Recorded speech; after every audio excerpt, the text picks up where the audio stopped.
Scituate School Committee is committed to providing an environment of respect during meetings. We ask all members to interact in a polite manner, even when there is disagreement. We value the participation of our community and want all participants, including marginalized and minoritized communities, to feel welcomed and respected. We ask our committee members and all who participate to commit to these standards to support and respect our community. And public comment will be done through Zoom as well as in person. Community members can also email me at nbrandolini@cit.org with questions. One kind of matter of business for tonight, we are going to be moving number 8 and 9, our subcommittee update on policy subcommittee, as well as our leadership report, specifically the assistant superintendent's leadership report, to have those ahead of the item number 7. So we'll have it after number 6 following those matters of business. We're just going to flip that for tonight. All right. So that being said, proceed with public comment. And I logged out, so I do see we have one hand raised on Zoom, and we have no hands or anybody in person. So yes, Seth, you could. Yeah, I'm sorry. So Ms. Withrow, you should be able to unmute speak right now. You go right ahead. Thank you. Hi, thank you. Can you hear me okay? Yes. Okay, great. And there's no more static on the end. No, not yet. I think all of that. So good job.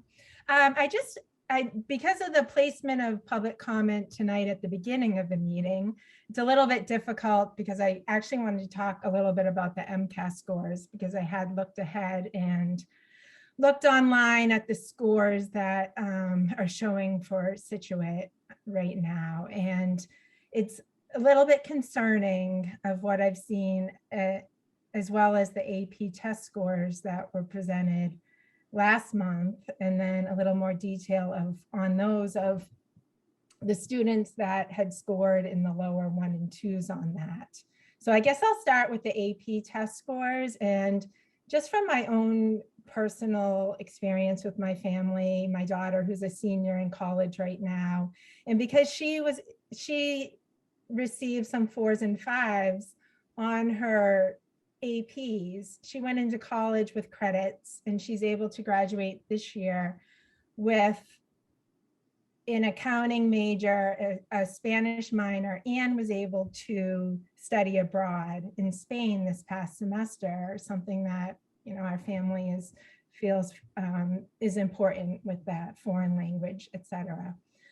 But she would not have been able to do all of that having not scored and gone into college with some of those credits. So when I looked further detail into the AP test scores and seeing so many of those 1s and 2s was truly concerning for me. And I hope that we have, you know, something in place going forward on how we're going to get those scores up, because it's great that the kids get into these classes, but getting that credit and being able to use that in college is so beneficial. It can open up so many doors to the major and the minor and being able to study abroad. So I have to be honest, I didn't think that, you know, the school committee asked a lot of questions that night. I had to watch it later. I wasn't able to log in that night. But you know, I hope that you can start asking some more hard questions on some of this data, and especially the data that they're going to be talking about, I assume, presenting tonight, because it is rather concerning, these, you know, some of these grades. And honestly, my son is a current 6th grader.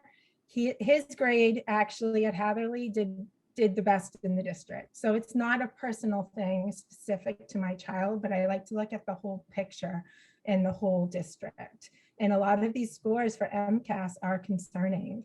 And I hope we can look at the trends of what's happening, and that you'll ask some hard questions tonight.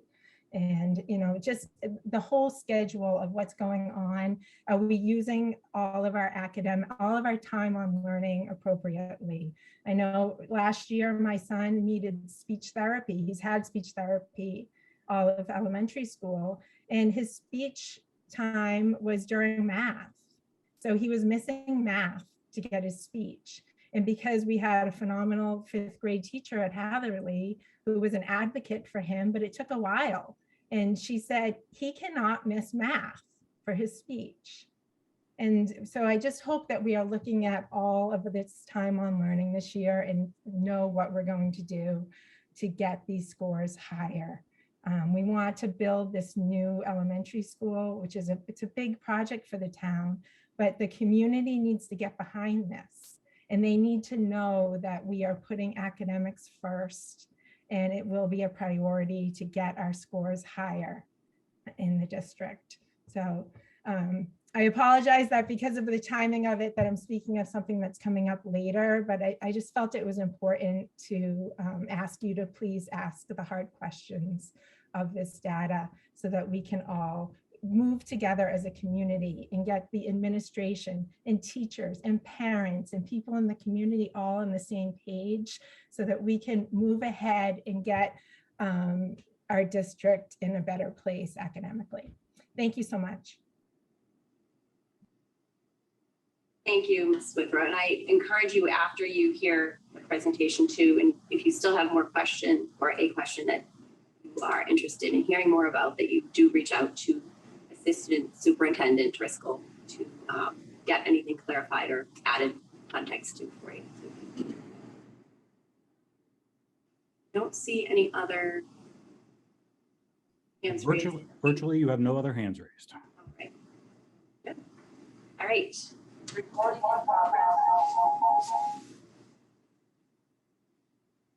moving forward. Sorry, Bill.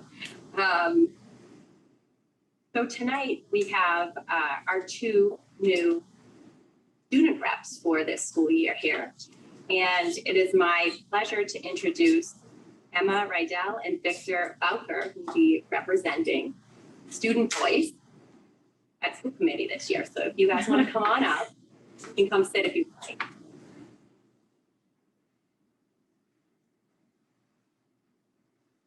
And we're very happy to have both of you. We're happy to be here. And would you like to introduce yourselves if you want to say anything? Feel free.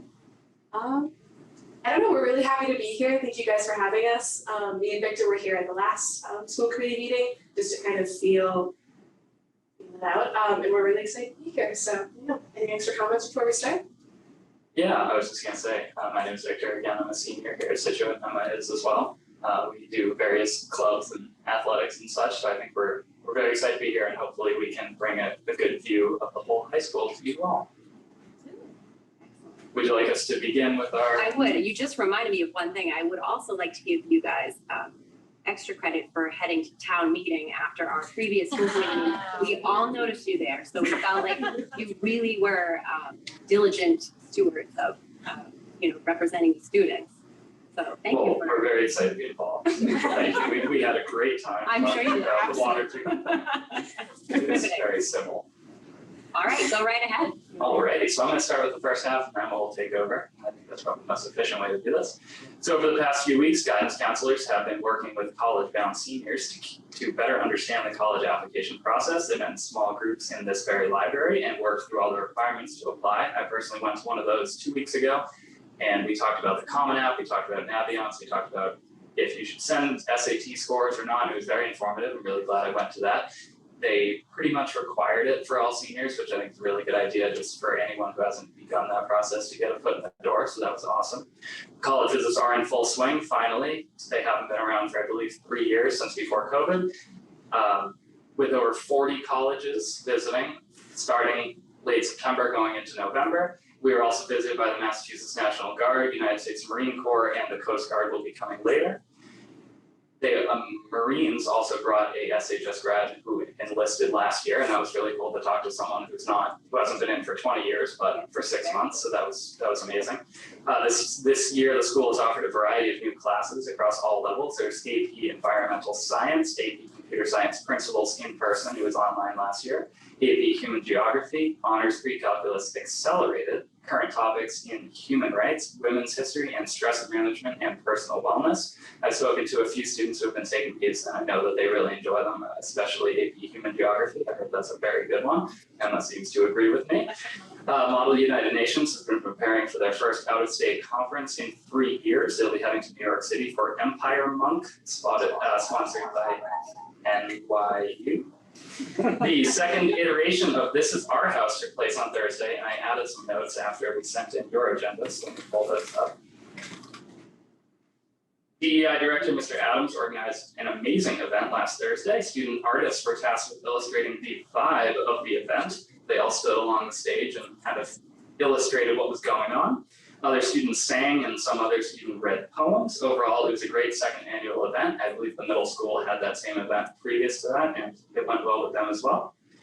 The Principal's Advisory Council has been working with freshman homerooms since orientation in late August. We have created strong relationships with the freshmen, giving them upperclassmen to talk to if they have any questions. This has been a great way to welcome new students, and they also plan to meet with staff at the upcoming faculty meeting, which is tomorrow. I personally have been greeted by a bunch of random freshmen who I don't know who they are, but they all know me, and they've asked me a whole lot of questions, so I think that's worked out really well. The school has appointed a new drama director, that's Ms. Clancy, and assistant director Marley Schwartz. I believe she went here just a few years ago.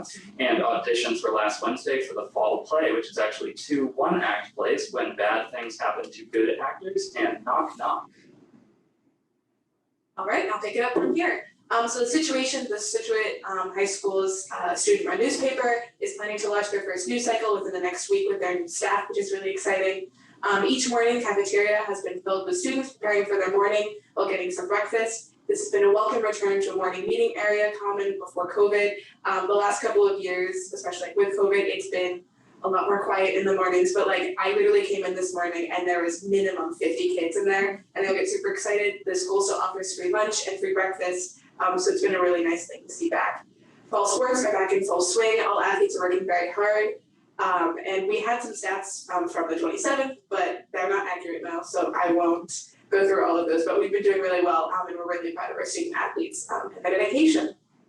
Seniors took the SAT on October 1st, and sophomores and juniors are preparing to take the PSAT on October 12th, which has been sponsored by the school.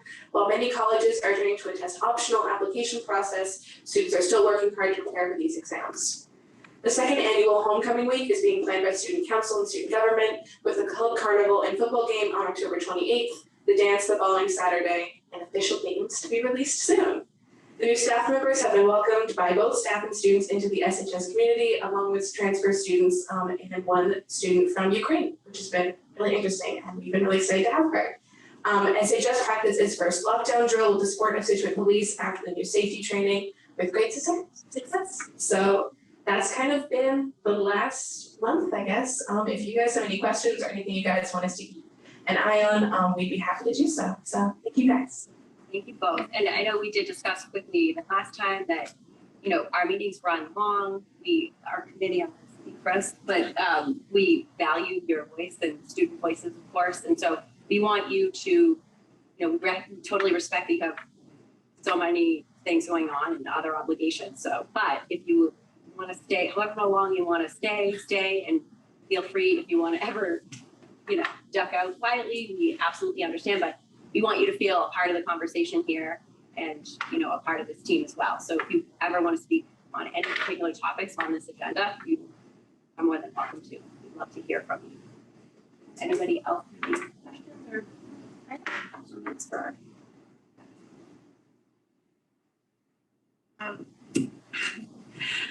Could you explain the test optional application process? Certainly can. I've been working on the application for the past few months now. I tried to get a lot of it done over the summer, but as everything that we try to get over during the summer, it didn't work. But anyway, so a lot of schools right now are not requiring SATs. They're saying if you want to send them, go for it. However, we will consider your application complete without them. Some schools are requesting a paragraph explaining why you didn't take the SAT, but the majority of schools I'm applying to, other than some service academies, are just like, we don't even care about the SATs. I actually sent them to all the schools, even the ones that claim they don't care, just because if it can give me a little boost, I think I would like that. But there are certainly some schools that are saying, send them, we won't even look at them. Yeah, and taking the SAT can still be super important because especially if you do get a super high score, that can be a really good signifier to schools. And a lot of these processes for the application have been extended since COVID. That's kind of when this first test optional kind of started to really hit a lot of schools. And so it's not really going to be clear whether they're going to keep this process in the coming years or not. The trend does seem to be going towards keeping it test optional, but it's still an important test to take, and we're really excited that the school's been sponsoring it. And one final thing, we have been able to get test fee waivers for students who don't want to pay the, I don't know, it's over $60, let's say, for one test. I personally got the fee waivers. It's really easy through the guidance office, and anyone that wants to take the SAT should be able to, in case they do get a good score, so they can contact the guidance office and get a fee waiver for, I believe it's 2 exams. So that's generally how many people take anyway. No, that's great information too about the waiver. I wasn't aware of that one. And AP exam waivers, so that's a bigger one. Yes, thank you. So much.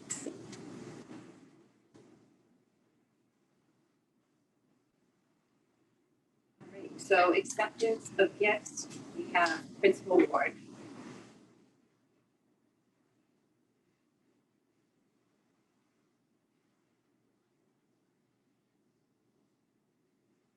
Good evening. I'm here this evening to ask that you accept a donation from the Fuity Foundation as a result of teamwork from Melissa Gluzak, Lori Baccarella, and Alexa Houghton. We had a communication board donated to our school for the playground. The board is able to, it has icons on it. It was too large to bring it. I did consider trying to get it in my car, but if something happened to it, I would have felt terrible. So please be sure to stop by and you'll be able to see it. But what it is it has icons on it so that the students in our school who do not verbally interact with other students can use that board to talk to the other kids. It has a picture for like playing tag, going on the swings, so they could bring another student over and be able to use those devices and use that board.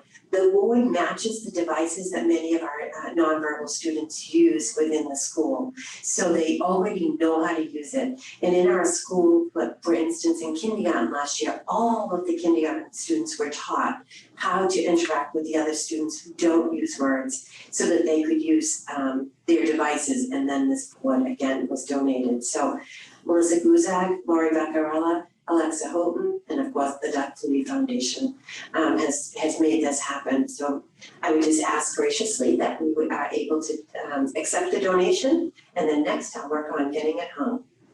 Thank you so much. Make a motion to accept with great appreciation the donation of a playground and communication board to the Hadley Elementary School with the Flutie Junior Foundation for Autism. Second. All in favor? Aye. I should say also that they're going to try to do. I should also mention that they're going to try to do what they can to get these boards at other playgrounds in Scituate, so that in the public playgrounds they could have boards like this as well as other elementary schools. So hopefully we can make that happen. Thank you. Thank you.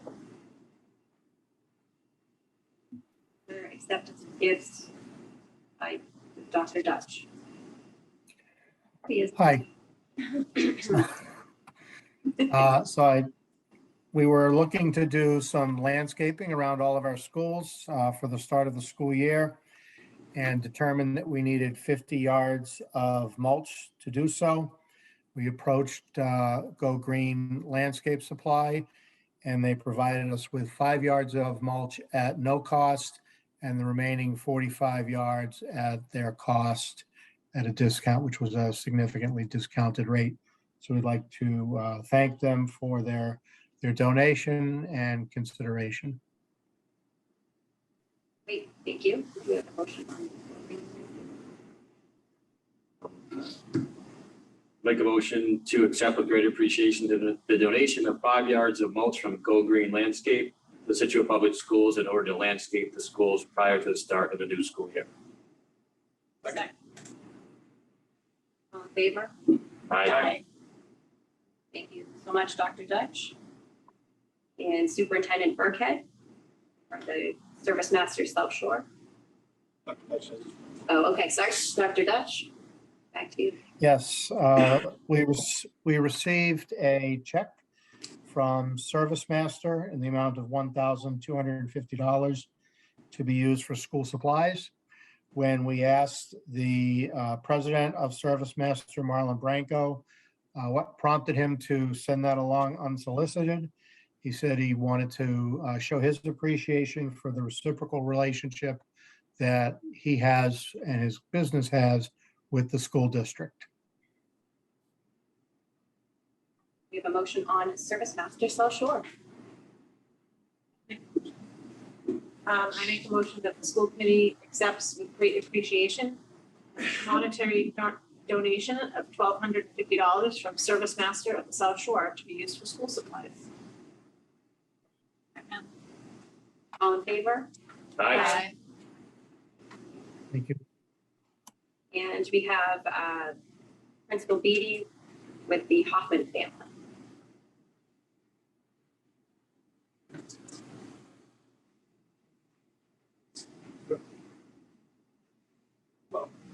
Yeah. All right, thank you for having us this evening. I am here tonight with Mr. Bob Hoffman, who has come to represent the Emma Hoffman Memorial Foundation. We have received a very generous donation in memory of Emma Hoffman, who is a Gates alum, a Cushing alum, and a Scituate High School alum. So I want to turn it over to Bob to just talk a little bit about Emma and the foundation as we consider accepting this donation. So I'll be brief, but we've been doing this for a few years now, actually, after Emma passed about 5 years ago. We set up this foundation, and it's really designed, the focus of it is to raise funds so that we can then provide, what we originally started doing was providing 2 scholarships a year to 2 kids in high school. And you'll notice, well, you can't see, well, you might be able to see this, but really Emma's sort of focus was on just being kind, just fundamentally being kind to kids that really needed it. She was one of those kids that would just reach out to somebody in the lunchroom or things like that that was having a challenge, and she would go sit with them and things. And so we set up the foundation of the scholarships to recognize a couple of kids each year that are just known generally for being good kids. So you can't apply for it. You have to be nominated for it by people that know you and teachers in the school and things like that. So this year we had a little bit of a mix up. We weren't able to actually pull it all off. So we decided, you know what we'll do is and Ryan, Emma just loved Ryan to death, and they had a great relationship. And so my wife, who's worked in the schools for a while, on and off as well, we decided, you know what, let's talk to Ryan about being able to donate some of this at the middle school level. Because what we found is, certainly we've all been through middle school, we know what that was like, lots of fun. And the bottom line is that if you can get them young, it's a good thing, right? So we thought maybe that would be a great way to kind of donate.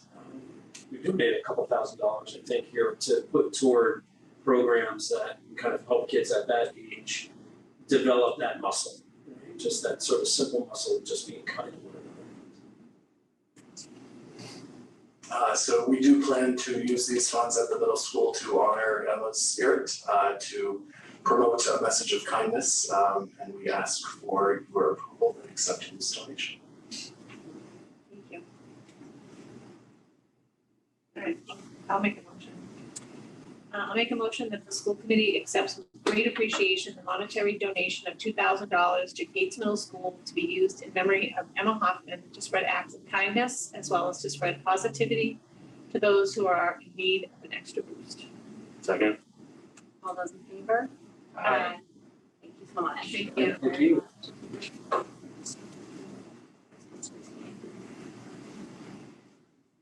All right, our second donation of the evening is from Mr. and Mrs. Donald O'Keefe in the amount of $1,000 to be applied towards programming in the Gates Learning Center.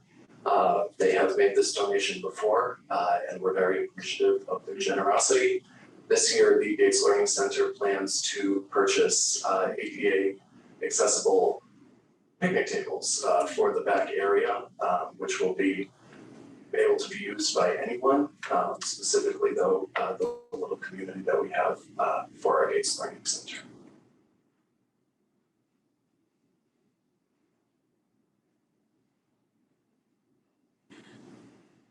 I make a motion that the school committee accepts with great appreciation the monetary donation from the O'Keefe family to the Gates Middle School. Favor? Aye. Yeah.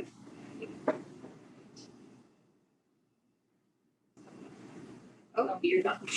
Actually, if you could just wait one moment. You're still, we still need you here. Next on our agenda is the overnight field trip request. Camp Warrendale.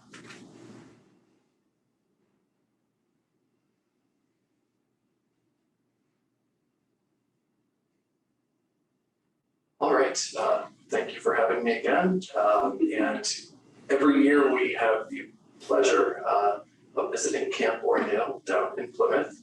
This has been a Scituate tradition since 1989, so this will be our 34th year attending Camp Warrendale. It is always one of the best experiences for our sixth graders.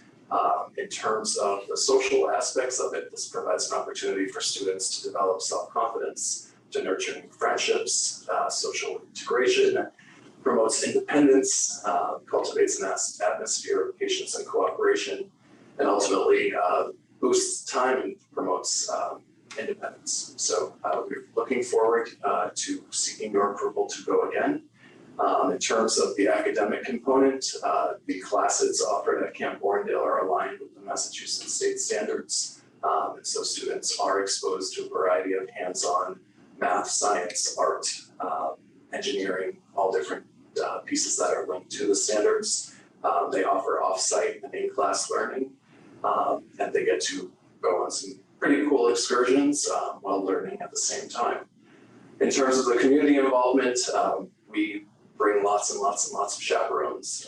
We do a lot of fundraising, so it is and always has been a great tradition to get people involved beyond just the students.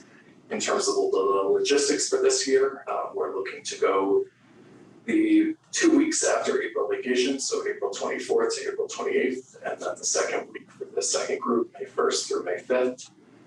The cost is approximately $550 per student. What that means is that we would start, once this is approved, we would start fundraising soon. We also have partners in the community that help us out, yes. And last year was our first year back in 2 years, and we were the first school to go back. And it was absolutely incredible. So we got rave reviews. Warrendale is back up and running, and it's just a great experience for our kids. So we would love to go for a 34th year with Scituate.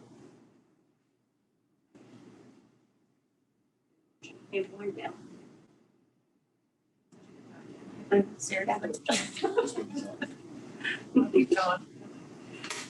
make a motion that the school committee approves the overnight field trip request to Camp Warrendale for the April 24th or April 28th, 2023, May 1st through May 5th, 2023 weeks.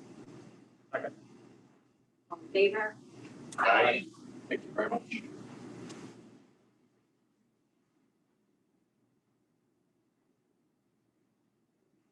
Now we're going to, as mentioned earlier, switch items.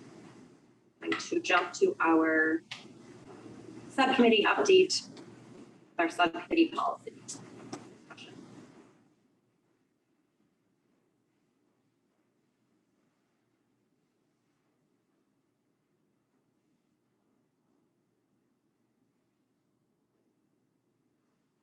we only have one policy for you to consider for the first reading. Our subcommittee policy met end of last spring, like long in June. The policy is our health policy. We have the wonderful Mr. Rainier here who did a lot of work. He looked at current NASD model policy and met with stakeholders and made the appropriate revisions. A couple of things we really needed to look at in our current policy. There are people's names in it and things that policy, so we changed it to positions and things like that. I will Mr. Rainier and we'll answer any questions that you have. Thank you, Heidi. Super brief. 2016, the USDA finalized regulations and guidance for local wellness policies for an effect in 2017. Part of those regulations, it calls for schools to reassess their wellness policies every 3 years. A triennial assessment should have been done in 2020. We all know what happened in 2020. The deadline was waived for 2 years, and so here we are in 2022. The good news is as time passes, there are awesome tools that can be used to evaluate wellness policies. The standard now is called the WellSat 3.0 tool that helps evaluate and revise wellness policies. Wellness policies consist of 6 major categories and 67 standards. Our outgoing policy was 11 pages, including specific practices, criteria, names of employees, which are no longer here, and made it extremely challenging to evaluate and actually revise. Now that there's a recognized tool, firm criteria established, it was more efficient to simply start over and redraft with the standards that were provided. Personnel included educators, administrators, such as nurse leader, food service director, director of school counseling, myself. The new policy in front of you is 5 pages, it's succinct, and thoughtfully addresses WellSat standards. In the spring, we had a strong draft in place, and this policy was shared with invested community members and parents for an overarching quality control review, including our South Shore Allergy Families Educating, SAFE, Holly Hill, Substance Misuse Prevention Coordinator, school-based parents, invested parents, including school gardens and applied fitness initiatives. And a final revision was reviewed by Dr. Stephen Lane, and his quote was, "Looks good to me. I like the farm to table and locally grown idea. I didn't know this existed. I don't have any specific feedback other than it looks great as is." So I feel that it was a very thoughtful, progressive process. And just in summary, each of the WellSat standards is evaluated on a 0, 1, or 2 criteria, 0 being non-existent, 1 being it's addressed but vaguely, and 3 being it's addressed specifically with clarity using model language that was in the policy. For Scituate, the nationwide, so there's 50 schools sampled across the nation. The average score of comprehensiveness was 54. The average strength score was 33. For Scituate, our policy score of comprehensiveness was 100, and our strength score was a 91. So I feel like we're in very good shape and poised to keep our kids healthy and doing well. Thank you. Janice or Mike? Just that, I mean, it goes from like a lot of pages down to just a few. So is there anything like, I guess you could explain a little bit about how we made it more succinct? Yeah, I'll give you a I know great that example. other than the obvious, taking the names out. Yeah, no, I'll give you the biggest example is with respect to food services. There were specific standards, portions outlined, and those became stale. So what we did was we just referenced current standards. So where those, as opposed to specifically outlining what would be practices that became stale as another year or new revisions came out, we simply stated we're going to meet the current standards and best practices. So it eliminated practices and specifics and kept it to specific standards overall that should be met, regardless of the date and time. Anything else? I just have a question, I guess, Greg, and I'm more of like an administrative person. So obviously this focuses mainly on your department, but also, PE teachers and food department. How does this information get disseminated to them to make sure that they're following this policy? Yeah, that's a great question. They actually were key stakeholders in the development of the policy. And I'll give you an example of a specific criteria. It states that there is a articulated sequential curriculum for physical education and health in elementary, middle, and high school. Well, by virtue of our curriculum work that I helped lead and work with Atlas Rubicon, our efforts to document curriculum, we're meeting those standards, and not only just saying we're meeting them, like with comprehensiveness. So, it's when you read the policy in detail, to me, it just feels like good practice. I question some of these schools that are at 50%, comprehensiveness. I'm glad I'm fortunate to work in Scituate because some of these things that just feel like just good practice, to be quite honest.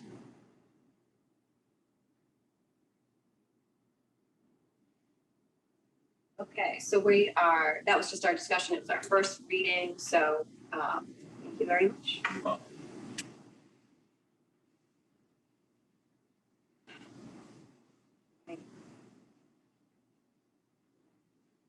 We'll do our assistant superintendent's leadership report. Thank you so much for taking me. What I'm going to share with you today is our district overall information about that. So I'm going to share my screen.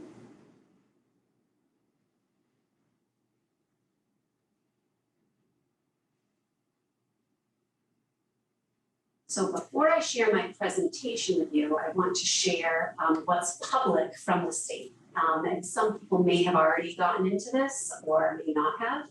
On everyone's school profile, all of the demographic information, the achievement information, not only for the district, but for every single school, is publicly on the Department of Ed website. You can dive deep into the data. You can look at percentages, you can look at amount of students, you can look at our accountability data and go into detailed data for every single indicator, again, diving into the school. So what I'm going to share with you today is an overview of these big picture things. And then as schools come back to give you their first view at their work for the year, the schools are going to give their specific information about what they're doing at their school, their strengths, and their areas for growth. And if you have questions at any time while I'm presenting, please feel free to interrupt and ask. If I'm using words that don't make sense or that are too jargony, please stop me and I'll listen. So the first thing that I want to remind everybody before we get into the actual information is that 2022 was the first full MCAS administration for grades 3 through 8 since 2019. Grade 10 students had not taken an MCAS test since 2019. So if you look, I have a little chart, and basically for grades 3 through 8, 2019 they had the full test administration. They had no test in 2020, and if you remember, they had half of the test last year, just one session. So this is the first time we're back to a full test. And for this year's 10th graders, they had half of the test last year. They had no test the year before, and they had a full test in 7th grade. So we really haven't been quote unquote normal for 2.5 years. God bless you. So here are some big picture summary notes. When we compare where we are now to pre-pandemic levels across the state has a long way to go to recover fully from learning loss for all areas. I'm going to show you using our percentile rankings that we have from 2019 where Scituate is. Looking at the information we have, absenteeism, staff and students, remains a huge challenge across the board for recovery efforts everywhere. There was a superintendent's overview about some MCAS data from the commissioner, and they shared that the average student in Massachusetts missed 11 days of school last year, and that would typically count as excessive absenteeism. That's incredibly high. Or on the way to excessive absenteeism. This year, thankfully, the availability of more data allowed us to return to the same student growth percentile calculations that we have pre-pandemic. Last year, it was not. So some of the growth levels, which we're going to look at in detail here, according to the number, it's very high growth, typical growth, low growth. We're adding the words there instead of just the numbers because out of context they're kind of difficult to read. And what we're going to look at today are percentile rankings, which means where each school ranks in comparison to every like school in Massachusetts. And what makes up the percentile ranking is achievement, growth for the high school, graduation, dropout, extended engagement rates, chronic absenteeism, and for the high school, junior and senior advanced coursework completion. Any questions about any of those? Yeah, just have a quick question. You may explain it coming up, but I'm not sure. When you say like school, I think there's this, automatic pull to like means next to, neighbor. No, it means grade level. Is that, I would 9 ask through it if you're 12 gonna schools, answer it. it's literally grade level only. Okay. So 9 to 12 schools. Yeah. Or for elementary, we have K, or actually they only look at the grades you test, so it would be grades 3 through 5. For the middle school, it's grades 6 through 8. Those bands, and they're compared to schools who have the same testing bands across the state. Okay. But this number is available for every school. So if you did want to look at our neighbors or look at anyone else, it's very easy to. So like school does not necessarily mean a neighbor. Okay. Right. It means every single school in the state is ranked from a 1 to a 99. We want to be as close to 99 as possible. Okay. Like when you were younger and you all took the Iowa test in second grade, you wanted that 99. That's what it is. So the first thing we want to look at is growth. So what I shared in the white bar or the lighter bar is the growth level of students for ELA in 2019, which was our last regular school year. The bar in gray is the growth level of students from 2022, last year. So regardless of achievement, we need all students to grow, hopefully at high growth rate, but minimally at typical growth rate. So if we compare 2019 to 2022, Cushing has taken the steepest hit when it comes to growth, but all of the other schools overall have kept up. And I would say Gates actually made the largest improvement in growth. If you look from 42, which is nearing the lower part of typical growth, then they jumped up to 47. So these are the student growth rates. And as you can see, the higher we go is where we want to be, but this is different from achievement. This means, did kids get better at English? Did kids get better at math? The students who scored in a particular area, did they grow? And then here's our math. So our math overall growth, if you compare 2019 to 2022, it actually improved in Cushing and in Hadley and in Jenkins. We're down a little bit in Longmont, we're down a little bit in Gates, and also at the high school. We're about half and half. Where we do have an area of focus is that in Gates, we have dipped to low growth in mathematics, and the Gates School Council and Principal Fuity, we're going to take a deep dive into what we need to do for that. And our Gates school is our Title I school, and that specific target is middle school math, and it has been for the past couple of years. I'd also like to commend those schools that are approaching, again, the high growth. Yeah. So when you talk about growth going from like Cushing to Gates, are we looking at growth in the third grade year over year? Or are we looking at a student when they're, do they count in Cushing in 2019 and then Gates in 2022 when they're two different grades? Let's look at Cushing, for example. The white bar is the average growth rate of all students who tested in mathematics. That's third grade and fourth grade and fifth grade. It's all of the students who tested. Same thing with each school, that's why we broke it out by school. And these numbers make a lot of sense to look at because it combines more students. We could break this out further by grade level to see if there was a jump or a particular trend within a grade. But as we break out, especially our elementary school information, the numbers are so tiny, especially at Hadley, the numbers are so tiny, just 1 or 2 students moves an entire 10% mark or something like that. So the larger the groups to look at these is where I'm staying for the district. So I'm sorry, so the white line for Cushing and then the gray line for Cushing, that's both grades 3 to 5, one in 2000, the kids in 2019, one in those grades in 2022. Yes, Okay, exactly. thank you. Yeah. Other questions about growth? So the white lines, that's 2019, but that's comparing it to when? 2019, that was the average growth rate of all of our students in mathematics. And the gray line is the average growth rate of all of our students in mathematics for 2022 currently for this past test session. So you're comparing, so they grew 50 from 54 to 58. It's the rate of growth. So that means that we had typical growth.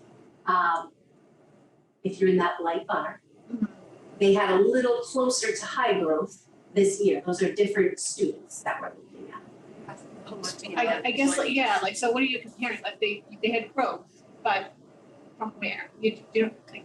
So how they calculate it is that if this is a little in the weeds, but if let's say we're all students who get a 500 on MCAS, they would look at our past 3, and the group of students who got a 500 and then got the same score on the next one. You can picture a huge piece of pie, and the bottom of the pie is a 1, the top of the pie is a 99. That specific group of students, regardless of what student subgroups they're in, they rank that, the new scores from 1 to 99. So if our students are at the top of that group, they grew more in that specific group. And every single student, when teachers look at their data, they will see student by student their own individual growth rates. It goes all the way down to the student level. So this is super big picture. Okay. So the next thing I want to look at is the chronic absenteeism. So this is a place that across the board we have some gaps to close. And if we can address the gaps with absenteeism, we can address gaps with achievement. And I think, I don't know if it was somebody from public comment or one of you, but somebody said time on learning is urgent for academic achievement. That is 5,000% correct. If kids aren't here or if teachers aren't here, we're not doing the very best that we can do to help our kids grow and get better and have high academic achievement. So in 2021, the number that they counted for chronic absenteeism, it's students who missed 10% of their school year.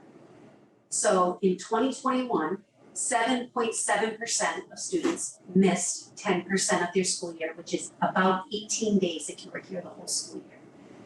The attendance rates during FY22 were so abysmal across the state that they changed the threshold for chronic absenteeism. And chronic absenteeism was measured with a 20%, which means 36 days absent. 18 days alone, that's nearly a month of school. 36 is, that's something we really wouldn't have this huge amount of students in pre-pandemic, but that is where we are when it comes to instruction. And as you can see, we do have discrepancies between different student groups, and we have hard questions to find answers to. Why do we have certain student groups that are missing substantially more school than others? And what can we do to fix that? Again, I added a number of students because when we get to tinier numbers, for example, if we're looking at 42, a shift in 4 students is a 10% shift. So we do have to be aware of that. But this is only non-high school. So this is grades 3 through 8. So everything that's not high school. And then we have our high schools separately. And again, we see the same trends as far as attendance rates.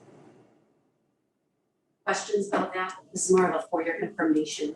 So did they look at chronic absenteeism relative to COVID? Or is this was like separate? So These this- kids have COVID. Like when I look at something like that, I'm thinking these kids probably had COVID. Some of them. I'm sure they did, but what the state does is whether you're out for COVID, whether you have strep throat, whether you're home for mental health reasons, they are giving us this number to say, here's what instruction looks like. So for example, if I personally, I have 3 kids, I had 3 maternity leaves. I know that when I was out with the maternity leave, my attendance rate was not 95% because I went and had a leave. I know, it's, I'm not offended, I just know that's what it is. When it comes to these numbers that they're providing us, we know this and we need to look at this and we need to say we can't expect gigantic gains in academic achievement if we don't have students here and teachers here. We have to make sure that we are providing the best quality instruction possible. And I think most teachers would agree that happens in the classroom with teachers. I was just gonna say, I guess I'm not sure how to interpret from 2021 to 2022, given the way they changed the bar on chronic absenteeism. But like our students, so I'd really love to know what the number is if they were missing 10% versus the 20%, right? Because I just don't know what to make of that.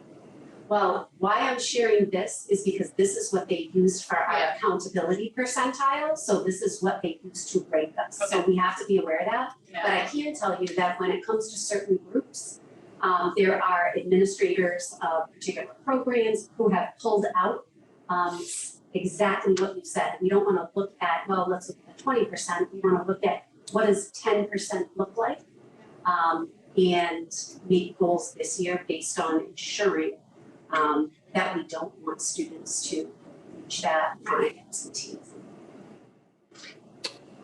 I guess 2 questions. One is, I guess I know the answer, I'm just curious. As you look at the absenteeism, can you correlate that directly to these subgroups to the performance on MCAS? Okay. Yep. Okay, just want to make sure of that. And I'm going to ask it, do we keep track of attendance for our teachers? And does that factor into absenteeism? Teacher attendance does not factor into accountability at all. That's actually something that a couple of years ago, pre-pandemic, was being talked about and is dead on the floor. Okay. Thank you. Oh, and I mean talked about at the state level, not like. But to Carrie's question, you're showing us the 20% because that's what we're going to be ranked on. That is what we were on. Yes. Already. Yeah. Even though it's not comparable to the 2020. Our bar, I'm just saying our bars should be higher internally, right? Correct. We should be, yeah. So you're looking at the 10%. Yeah. Even though the state is now Well, lower the bar. even if we go all the way back to 2019 or earlier, we will see the same patterns and gaps that need to be addressed. Yeah. Other questions about that? Okay. So here are the actual statewide percentile rankings. And this is important because this takes everything into account that the state holds us accountable for. And this is what they do for all schools. So if we start with Cushing, in 2019, their percentile was 90. That means they are achieving and meeting all those elements better than 90% of those groups. They are in the 90th percentile. There was a dip to 83 in 2022. Gates, although it has the lowest percentile ranking overall of our schools, made a substantial jump in percentile rankings. So that means they were at 51 in 2019, I think actually lower the year prior. And after the pandemic, they lapped other middle schools and jumped up to 62. So I would like to commend Gates for that gigantic leap. Hadley has maintained. So where were we in 2019 and where are we now? Hadley has the same percentile ranking, which is spectacular. And I'd also like to note that Hadley, they have high growth and high achievement, which is notable because sometimes schools with high achievement will not have high growth because you've already been achieving at that level. So that's something that Hadley should really pat themselves on the back for. We had a small dip at Jenkins, 3 percentile points. Again, small at Scituate High School, 2. And Wampatuck is way at the top of the state yet again. So congratulations to Wampatuck. Do you have questions about these percentile rankings? Is this ELA and math and science where applicable? Yes, this is actually, I don't mean to make you dizzy, but it is English, math, and science achievement. It's English and math growth. There is no growth in science because science is an end of course exam, not a skills-based exam. It's graduation dropout, extended engagement rates for the high school. It's chronic absenteeism everywhere. And for the high school, it's junior and senior advanced coursework completion. All that wrapped into one. Well, so I think sometimes we want to look at all these different things, and if we look at the percentile ranking, at least at the district level, when we're having that overview, that gives us a solid place to say, hey, here's the culmination of everything. But at the school level, this percentile ranking won't get the job done. They really need to break down, hey, what are the elements that we need to address specifically at our school, in our classrooms, and with our individual students. Questions about that? I just want to say, Heidi, and to the teachers, because I think coming out of the pandemic, so much burnout, so much turnover. And I know there are parents, I'm a parent of 3 kids. I know there's a focus on what do we need to do better. I hear that and I understand that. And I know you and your team will do that. I also think there's a huge opportunity here to put the microscope on what we're doing well and to be sharing that knowledge, and the Ryan Beatties and the Hadleys and the Wampatucks and everybody who's doing something well. I think there's an appreciative inquiry approach here, strengths-based approach. And so there'll be parents out there that'll get mad at me for saying that, but I think there's an opportunity to leverage the great things we're doing in this district and share them across our schools and our buildings so that we can do more of this. So that's my way of just having gratitude also for the great work that our schools are doing. So thank you for saying that. Heidi, as you look at this, what is your takeaway? I have to tell you, I was holding my breath for a long time. I am so thrilled. This to me shows with the growth and with the percentile rankings that you've heard the word learning loss. I wanted to see where are we when it comes to learning loss, and I think these percentile rankings show that Scituate, we did right by our kids, and I'm proud of the teachers here. I'm proud of all of you who are here before me, who are supporting everybody. This speaks volumes, and I was happily relieved. Now that doesn't mean there's no work to do. And in fact, my next slide is what's next. So principals will be sharing school-specific data with school councils and educators to make connections to school-level data, classroom data, and school improvement plans. Individual principals also. I fancy myself a data nerd, as you may or may not know.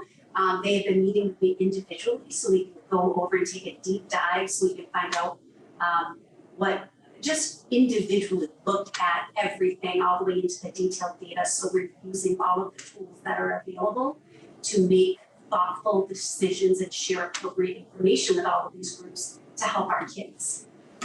Parents should know that they can expect their child or their children's report from the state by the end of October. I'm writing that, but I need you to know I don't get these reports. They will show up in the mail when I get them. I anticipate that they'll be out by the end of October, and I hope they are. And that will be individual student results. And it is very important that parents look at those individual results in context with beginning of the year data from their classes, from assessments that are happening in their classrooms, from other sources of information, and not just MCAS alone as a defining factor of achievement. And when principals come to talk to you about their school improvement plans and where they're going with their schools, they'll explain to you some of those other elements, because none of this should be looked at singularly. Even though the percentile rating has a whole bunch of other things with it, it is still one test. So it's really important that we look at it in context with everything else we do. And of course, educators are already doing a great job at starting their goals. That's administrators, teachers, counselors alike. They're focusing on the pillars of personalization and collaboration to increase attendance and engagement. If kids and teachers are here, that's where it starts. And engagement, I think overall, when kids are here, teachers do a great job engaging kids. And I think parents do love sending their kids to school here, and they're great partners with our teachers. And I hope to expand on that even more this year as we build trust. And that's it. Even though I have my little humor and importance at the end, I wanted to address something that I know people haven't said yet, but sometimes when results like this come out, people want there to be, like you said, what are you doing? What are we doing to fix this? And people are looking for a gigantic event or something with fireworks that will change everything. When it comes to student achievement and growth, there is no one thing. The key is consistency. And I liken it to, if I went to the gym and worked out for 6 hours for one day, people would be super impressed. Whoa, she worked out for 6 hours. But that won't help me. I would really have to go for 30 minutes every single day, or 15 minutes every single day if I really wanted to see results. So what we know, and has been shown over and over again by the pandemic, is that without that consistency every single day of learning and expectations in that classroom, we won't make the gains that we want to see. And there is no one big event, 6 hours at the gym, that will fix this. But I feel like we're on the right track. And if you have other questions, I'd love to answer. Well, I just wanted to say thank you for reminding parents that, they're going to get their scores and that they can make an appointment to talk about other data points. Because I will tell you, I think, we've talked to the school committee about how important communication is, and Ms. Withrow asked some good questions at public comment. And so I just also want to remind parents that this is one score, and the only way to really understand that score is to meet with your child's teacher and go through their daily work and match that with the score. I can tell you as a parent, I was a new parent of a fourth grader last year, and I did that, and it was eye-opening. And so I would really urge parents who are worried or excited, whatever you're feeling about the MCAS, to make an appointment with a teacher and go through that data. I had another question. Have you been able to link, just looking at the elementary differential between our highest performing school and our maybe not so high? Kind of a good difference. So is there a link between, do you have higher absenteeism at maybe one of the lower performing elementaries versus higher? Or? So I purposefully did not share the individual results of elementary schools because I don't want there to be a competition between them. I was going but to I can tell you every single principal will be sharing that information on their own with their school council and then with all of you when they present. But I can tell you, attendance is always connected to achievement. Income status across the board is always connected to achievement and access to resources. I think we're making strides in Scituate to reduce some of that impact. I'm thrilled of the work that the elementary teachers and the curriculum coordinators have done to make sure every single elementary teacher has common resources to teach literacy. That was urgent, and it's being implemented this year, and that's huge when it comes to making sure that we have consistency across the board. I have more questions about that, but I think they're better suited for school council. We're not going into the meeting. I have a comment about the absenteeism. Just how the state is using that as with the rankings, but I feel like it's part of it was COVID, and according to their guidelines, kids had to stay out of school a certain number of days. So I feel like that could have been, you know, a little perturbed about that, but, you know, that could have been maybe tweaked a little bit too, you know, maybe not, so schools couldn't take a hit. You know, I'm sure there were other school districts that had maybe higher number of absenteeism due to COVID, you know, because of the population and, you know, the density.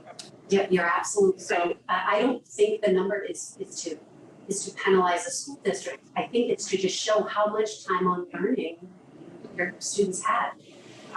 And sometimes people talk about excused and unexcused absences. The state doesn't differentiate at all with that there's no such thing as in school or not in school. And the reason why they do that is because either you're being instructed face to face by a classroom teacher or you're not, and it's to look at time on learning. So when you talked about the decrease in growth, I think at Gates, you said you and Ryan would go to look at the data to find out where.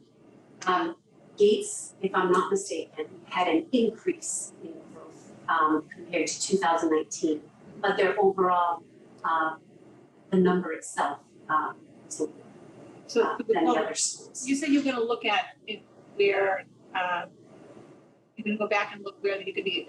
Oh, in mathematics, math. Yes. Could you give just like one example, just, you know, what, if there's something specific you look at, just. Sure, how they target students who receive supports, Title I supports, is they look at their IXL data, they look at their Mcat scores, they look at their achievement within the classroom and teacher recommendation, and those individual students they're in a co-taught class where they get individual support from a Title I teacher.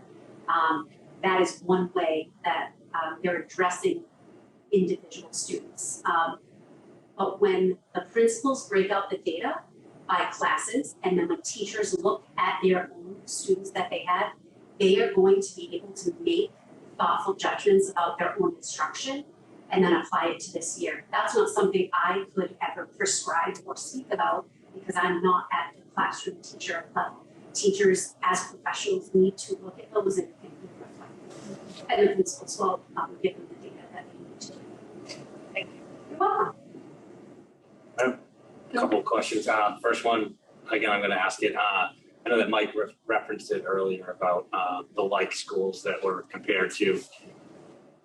Did you do that chart for our other nearby schools? I did not. Okay. I mean, if you'd like that to might repeat. Be something that, yeah. All right, I'll be looking to that. If you have specific districts that you want to look at, if we would do it by all schools. I think last year when I got here, I actually looked at our surrounding towns and I looked at elementary and I looked at middle. Some of them are not even in the same grade range. Okay. And some schools have such small student groups that they don't even, they just don't have enough kids in certain areas to get a school. Okay, the next question is fairly student specific. These results are obviously in arrears. These are scores that were done last spring. So if I'm in 5th grade and I, receive these scores, or my student receives these scores and they're going into 6th grade, does a 6th grade teacher, are they aware of their scores on their prior year MCAS? With the understanding that maybe they're not getting support, but maybe they should be, or something to that degree. I guess the question is, is a teacher always aware of the struggle that the MCAS reports for specific students? That makes sense. At the principal level, it's really up to the principal how he breaks out and shares that data. I am very confident in saying that the classroom teacher right now, if a student struggles in math or in literacy, they know already. And it wouldn't take an MCAS test to tell them that. Because that is just one test. So they would actually be looking at everything together. So if I'm a 3rd grade teacher or a 6th grade teacher, whatever it happens to be, and I have a student struggling, I actually was probably already banging down my principal's door to ask what that child's MCAS score was, because I want to look at a group of data points, not just one. Thank you. Welcome.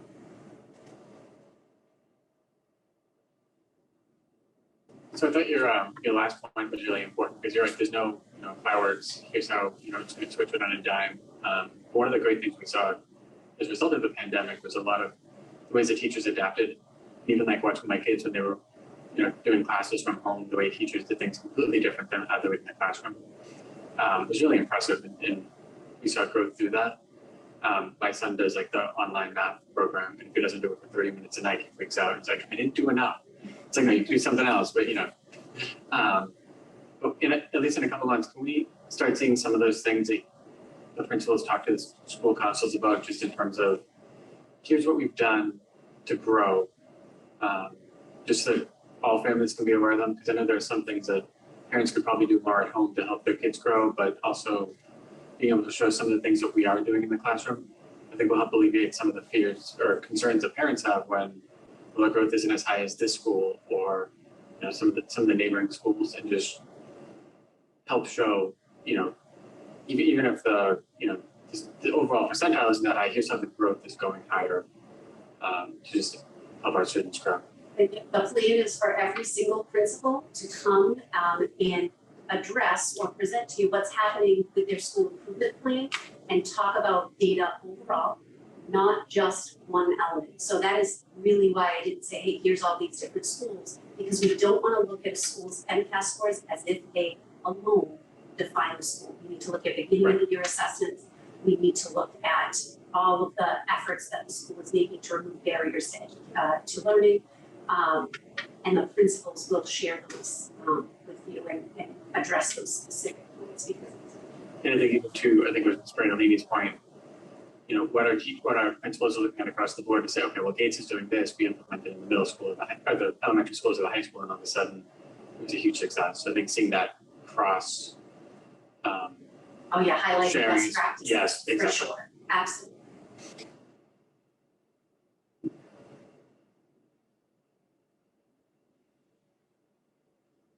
Thank you so much. Thank you. And I also want to specifically thank you for being up where I'm actually going to be with one of my own child's teachers. Best of luck to you. So thank you very I much. know what that feels like. Yeah, lucky them. Right. Then we have Dr. Bovert on a proposal to expand preschool capacity.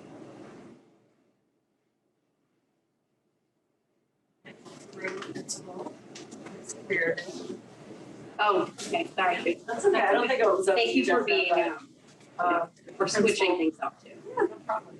Appreciate it. Principal Oh, context. sorry, Tracy, there you are.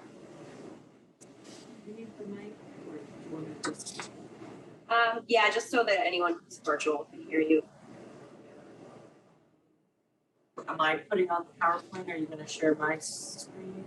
Ms. Bovert, you can share your screen. Go right ahead. You're already closed.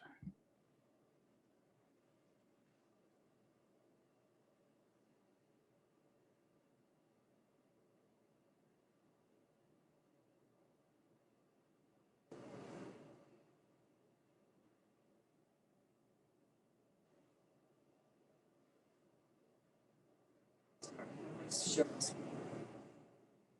And what else?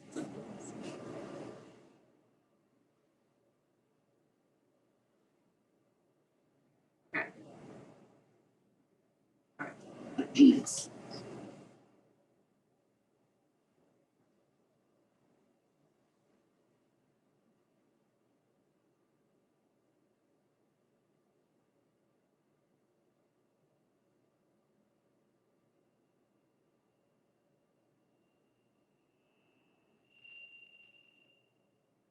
I think if she's sharing, she doesn't need it. Like, Yeah, that's probably true.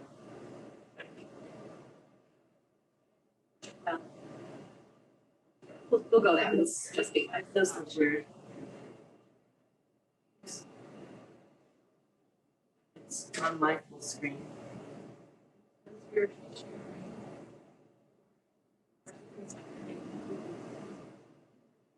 Staff, is there any way on your end to make Dr. Bobert's screen full sized or? There There it is. we Thank see you. it. Thanks. Yes. Okay, so good evening, everyone. Michelle Bobert, Director of Special Education, and Tracy Reardon, Principal at Mcat School that oversees our Early Childhood Center, also known as Preschool. So today we are going to discuss a proposal to change our full-day integrated preschool class from one full-day session into 2 sessions. That's what we're here for. So I'm going to start with a little background about preschool special education regulations. So at Mcat we have integrated preschool classrooms, and the special ed regulations state that you must have more students with disabilities compared to, more students without disabilities, which we often call typical students or peers, as compared to students with disabilities. And that includes students on 504 plans or students on IEPs. So, Ms. Probert, I'm so sorry to interrupt. Can you please use the microphone for us? Yeah. oh, you know what? I turned this off before because of feedback. So maybe that's, or do you want me to do it? No, All right. the handheld mic, the handheld microphone. Yep.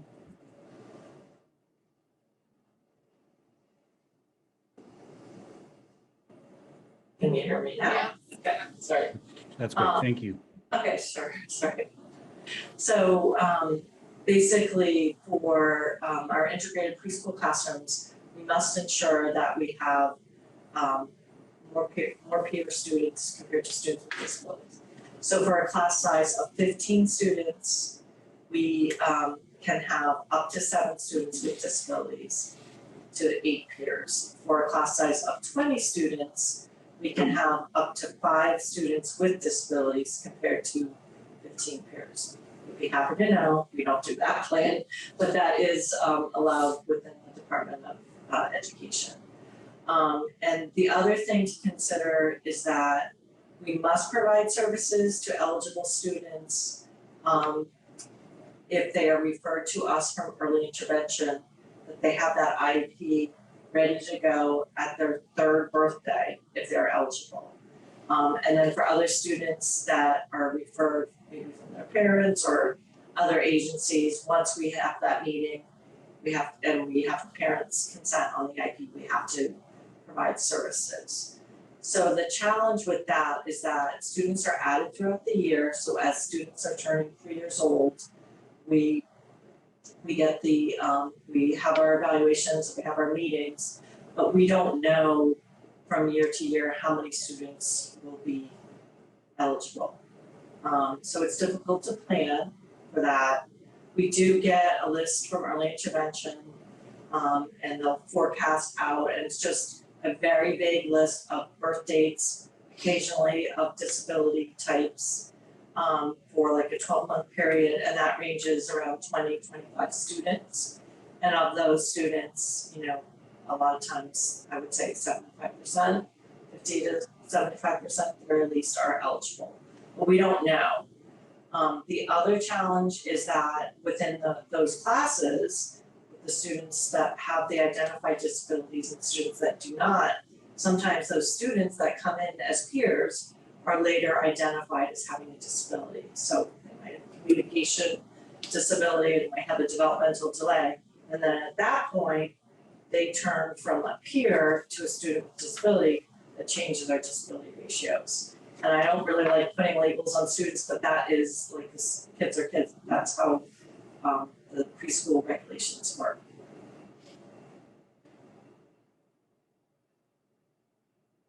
Okay, so we're very fortunate in Scituate to have a really nice public preschool program. As I mentioned earlier, it's called the ECC, the Early Childhood Center.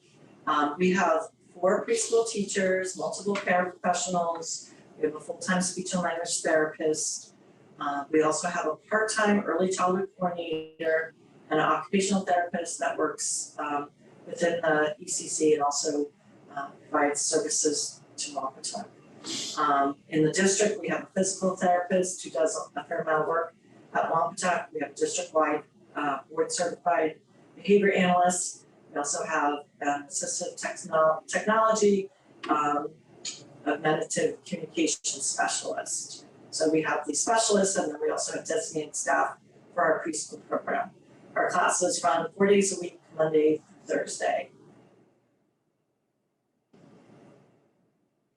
So currently at the ECC, we have 4 classes. We have 1 full-day integrated class, which has space for 7 students with disabilities and 8 typical peers. Then we have 2 classes that have an AM and a PM. In each of those, we have 15 total students with the same ratio, 7 students with disabilities and 8 typical peers. And then in our 4th class, our morning class is made up of 7 students with disabilities and 8 typical peers. And then the afternoon is our separate where we have students just with disabilities. That allows for 90 students, including 42 with disabilities. Currently, in those classes, we have 83 students with 35 IEPs. So that means right now we have 7 special education slots available. And like Michelle said, that's important because throughout the year, anytime a child, as soon as a child turns 3 and is a student with a disability, they have to start an ECC and we have to start servicing them. So, next slide. So we have our registration. This is a little bit of twofold for you. We have a huge interest in ECC in our community. Last year, for this current year right now, we had 156 students apply for 48 peer slots. So that doesn't include the students with disabilities because the students with disabilities don't have to apply. They are automatically in the program. So we have a huge interest in our early childhood program, but we have limited spots. So our goal right now tonight is to make recommendations that's going to allow more peer slots, but also more slots for students with disabilities. So this is our comparison, what we have this year on the left column, what we're proposing for next year on the right column. And basically, we're only proposing 1 change, which is that first classroom that currently is a full day program. And we are proposing that we take that class and we split it so that we have a morning session and an afternoon session like we have in the other 2 integrated classrooms. By doing that, we are able to increase our capacity with that teacher and that classroom from 15 this year to 30 next year. So we'll add 15 more slots, including 7 for students with disabilities. So if you look on the bottom, that basically, we're increasing our capacity from 90 that we currently can provide services for to 105 next year. And for students with disabilities for 42 to 49, because having 7 slots only for the rest of the year is kind of nerve-wracking.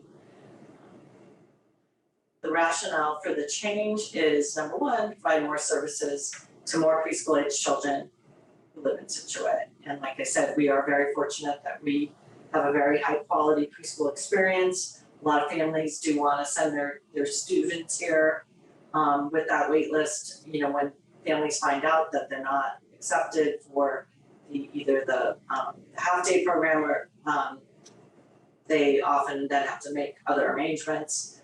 So by doing this, we'll be able to offer more slots.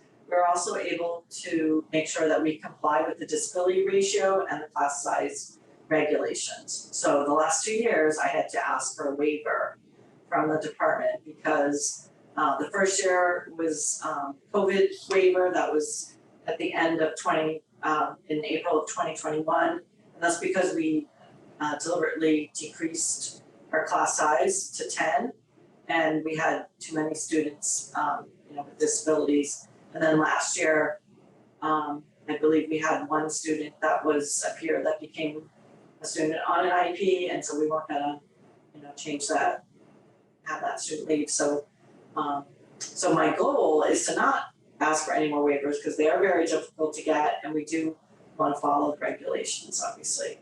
The other rationale is that currently only 8 peers can access the full day preschool, and that's not really fair to the other families that might want that. So this is kind of making it more equitable situation for within a public preschool. It is important to note that students on IEPs who do need a full day program can still access that because we have that ability within our substantially separate program that has peers in the morning, but in the afternoon has just students on IEPs. So if the student has severe needs and needs a full day program, we can still do that. We had met with the preschool teachers and they are in agreement that this is a good change.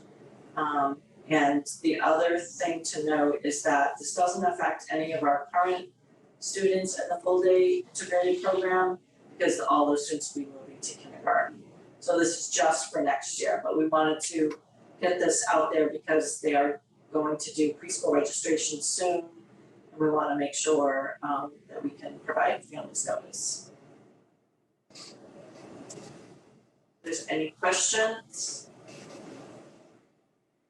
Thank you. Anybody have any questions? One question.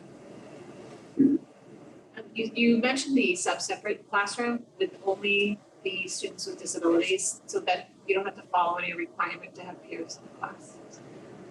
So we did something different this year because again, we had that waiver issue last year. So some of those students in the separate program last year were going into integrated classrooms, but then they were taking up a slot.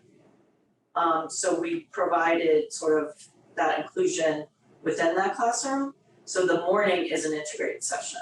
So we added that this year, working out well, and we're gonna continue that next year. But then the afternoon would be, most of the same kids on IEPs would be able to stay. So it's sort of like a hybrid, it's a half and half.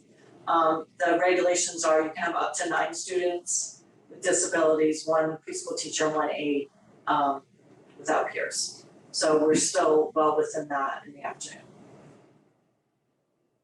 Thank you for the presentation. I just was wondering about the trend in terms of growth, and I know this is for next year, but are you anticipating continued growth? Or, I mean, I know it's sort of your best guesstimate, but just if you could give a sense of where you think this is going, just so we can be thinking about this as a committee. Yeah, I think that the pandemic impacted a lot of families and early intervention wasn't providing services in the home. And remote services for 2-year-olds doesn't really work very well. So I think that we are seeing an increase. We're definitely seeing an increase, especially in kids that are being identified with special needs, which is why we are making this proposal. We had a lot of conversation about the community, that those full day spots are coveted spots. I mean, we start taking calls a year to a year and a half in advance of families wanting to know how they can get into the full day program. And like Michelle said, there's only 8 spots. And we do open registration up to our current families a month before we open it up to the rest of the community. So what people do is they get in the half day, and then they hope that following year their child will make it into the full day.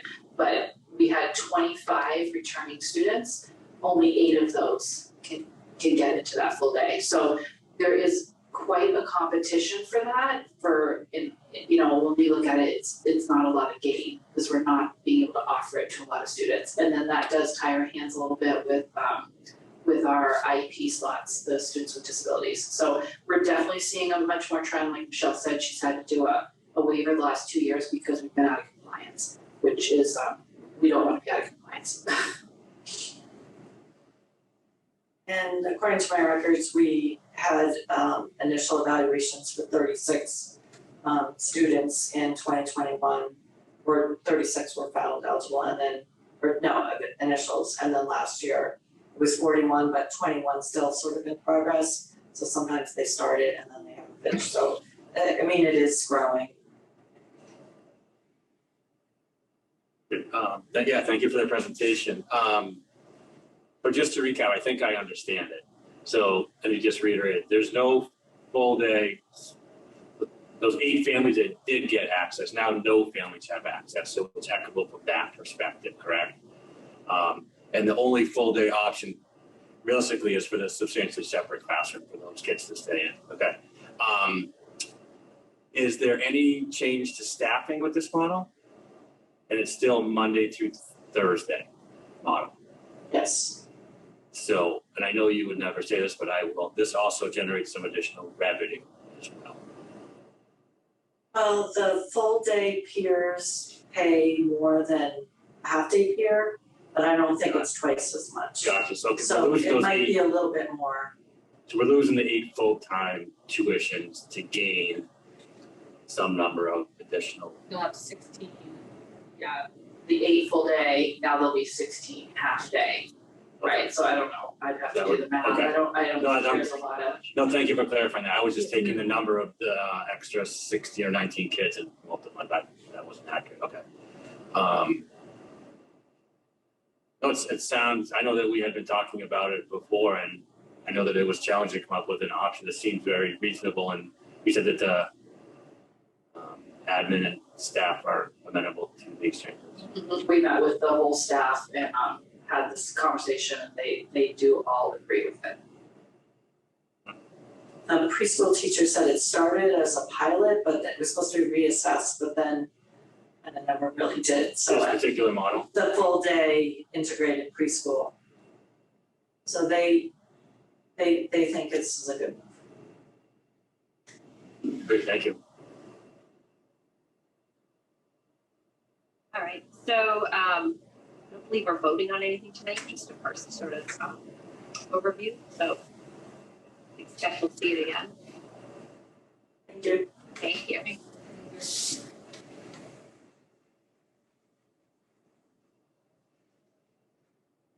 Right. Leadership report. Superintendent Burkhead, if you are functioning over there. Look at the student reps are still here. I know, Nice I job. can't believe it.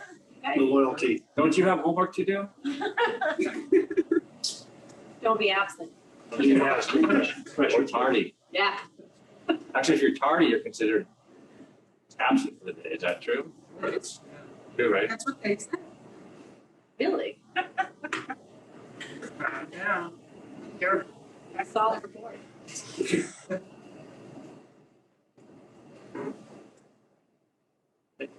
Thank you very much, everyone. And Seth is going to assist me this evening, so thank you, Seth. Having some technical difficulties. I do want to thank Dr. Bober and Tracy and commend them for thinking very creatively about this concern that we had, and to involve our staff in the conversations and to address many areas of concern, including being in line with DESE requirements, but also just making things more accessible to more children. I think in the end, that was just a great job and took a lot of work, so I just want to thank them. Tonight I'm here to present my goals for this year. And I want to start off by saying that I took a lot of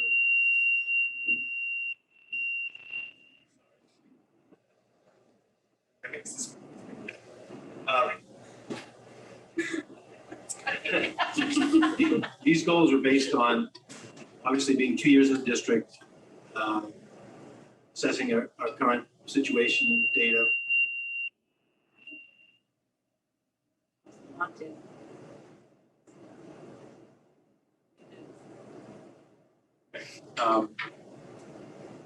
And taking the feedback of the committee, obviously. So what I think you'll see here this year is Superintendent Burkett, I might suggest turning that mic off and grabbing the mic, the guest mic that Ms. Bobert was just using instead. Let's try that.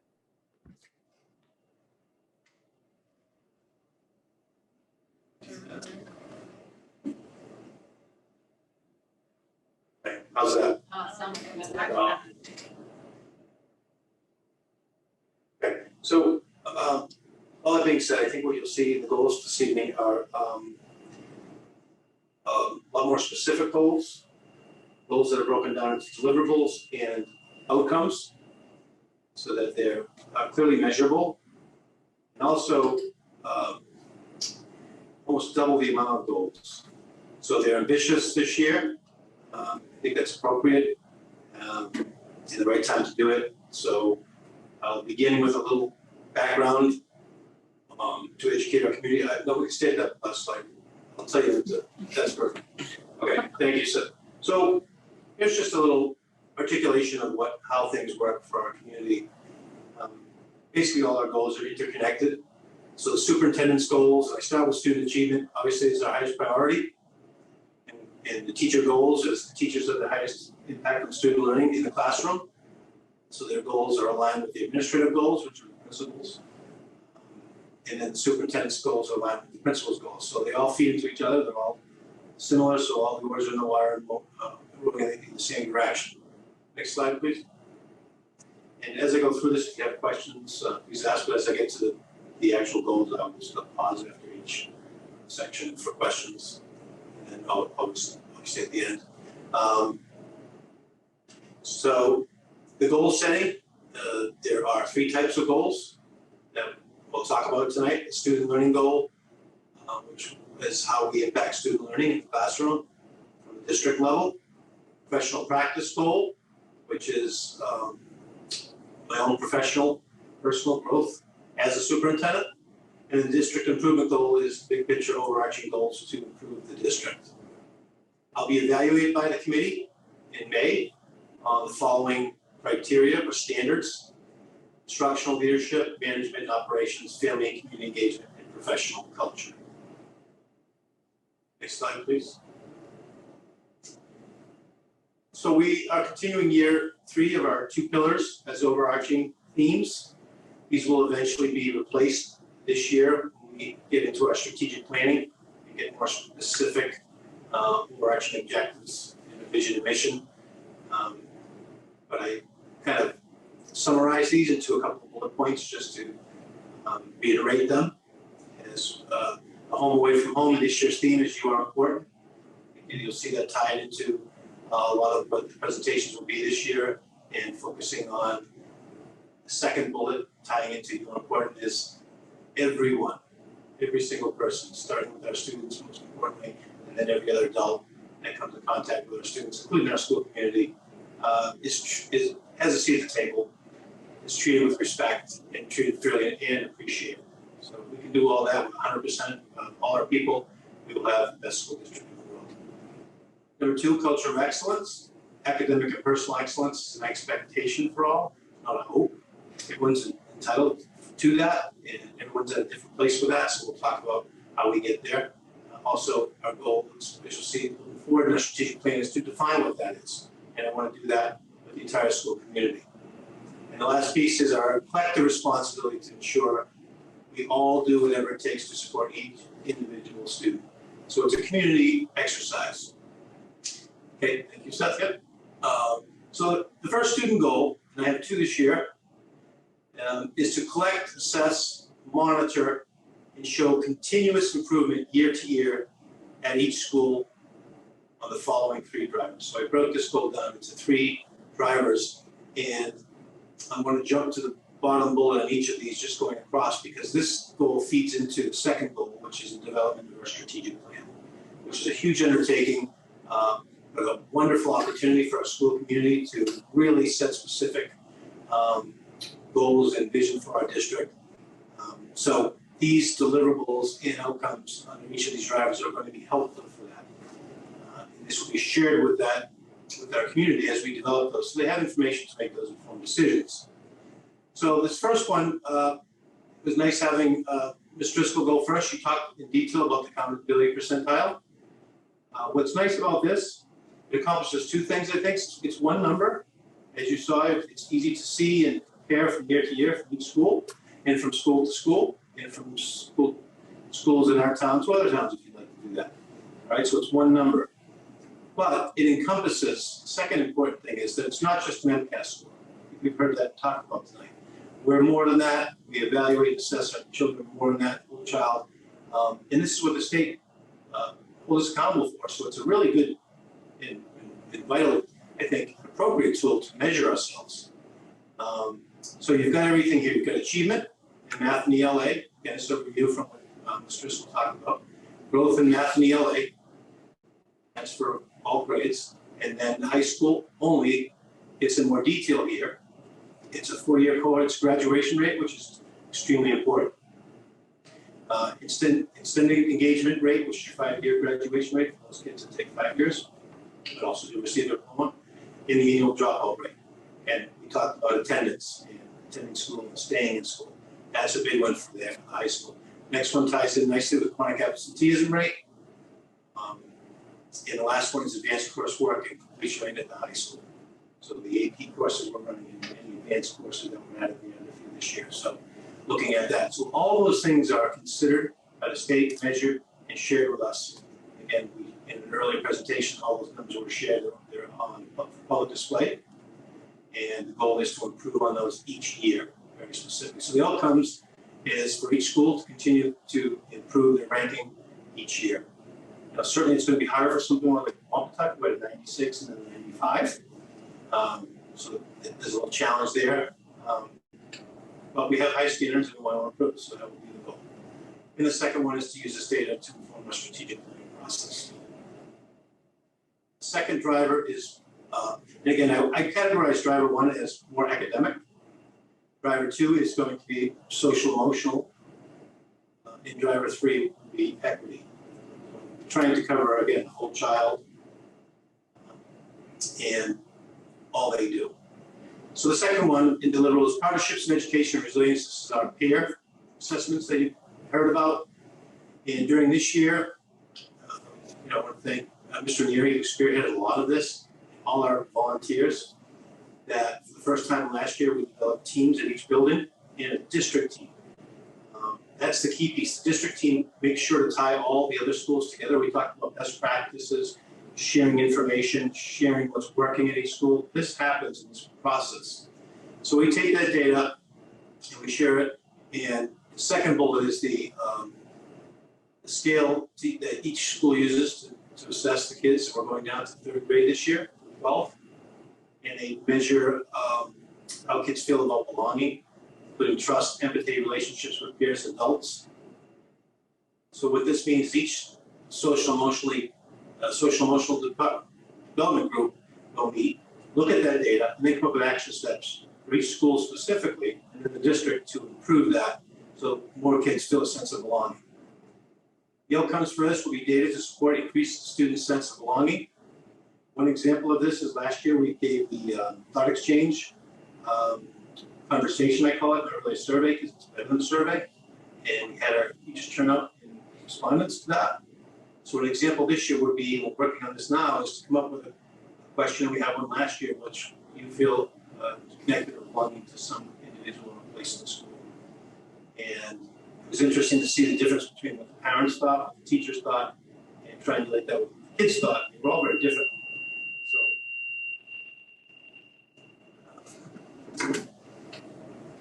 So we'll be able to do that. We'll look to do some type of pre and post. To do that along with peer data. We're not just going to use the peer assessment, we're going to use some thought exchange as well. Because we thought that was very successful and simple to use with the children and the parents as well. Use data to inform the strategic planning process. So now we'll have this information on social emotional learning for our kids this year as a baseline. We will share that with the larger community that develops our strategic plan to help them inform that plan. Third driver is the independent equity audit. This is from an outside group coming in to take a snapshot at our processes. And some of the deliverables here are look at our policies, practices to identify any unintended barriers for students, staff, and families. So this is us, just showing everything we have on all our students, our practices, our budgets, all those types of things, and then being not afraid to look at all those and look at our strengths and look at our areas of needs and growth. This group will be doing this. This is underway using surveys, focus groups, and comprehensive data review. They will share with us a report. We share with the community, obviously, with actionable commendations and recommendations that we can use as a foundation for continuing improvement from year to year. So we'll have that data by January. We start our process for the, that was done on purpose for the strategic plan, and then that also information will be used to inform and develop our strategic plan. plan, which will be good to. Seth, could you just go back real quick? I want to pause for any questions. I'm gonna ask, when the, you're gonna start the strategic plan, like, next. January.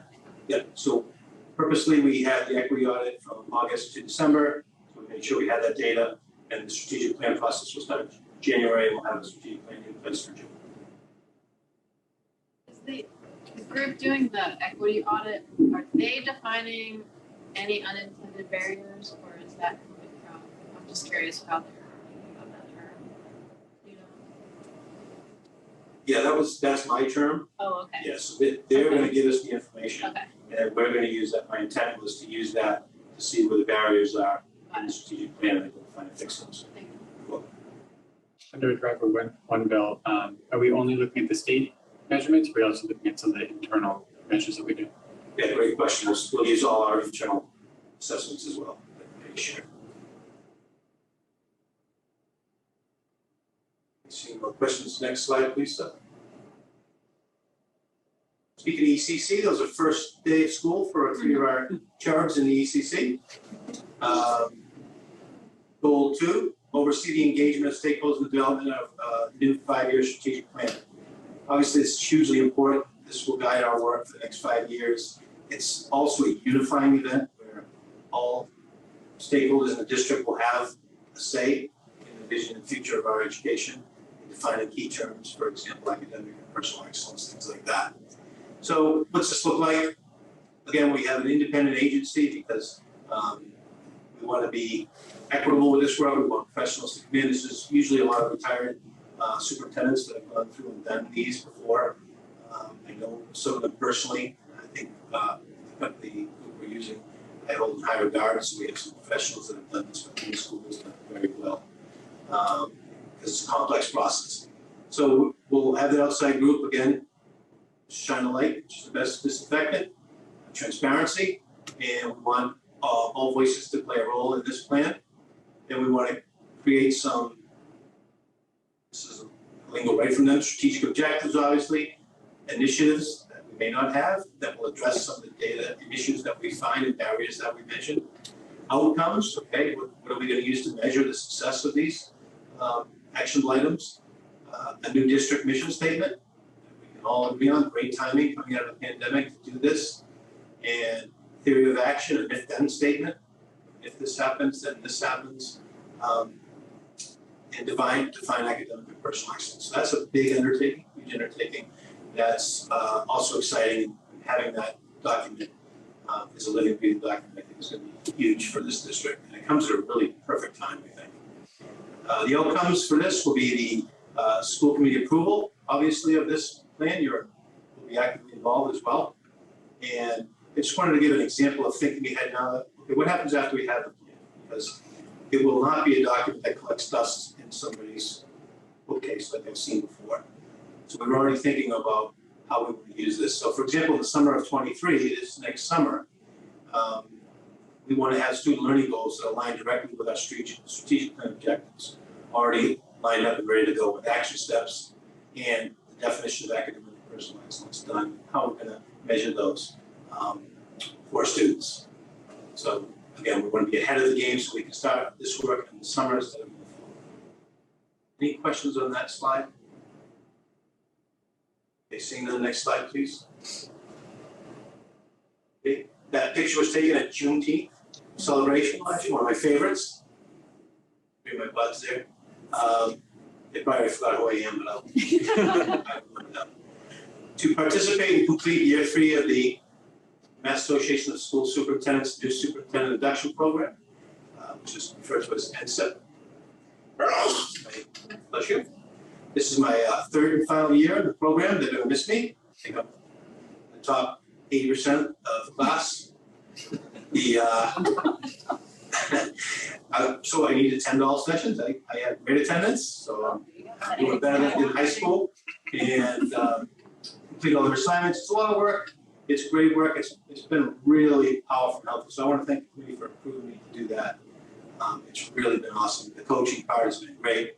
So this year we'll have a cohort, a new cohort, a new coach, so that's exciting, get a different perspective from the new coach that they've had for 2 years.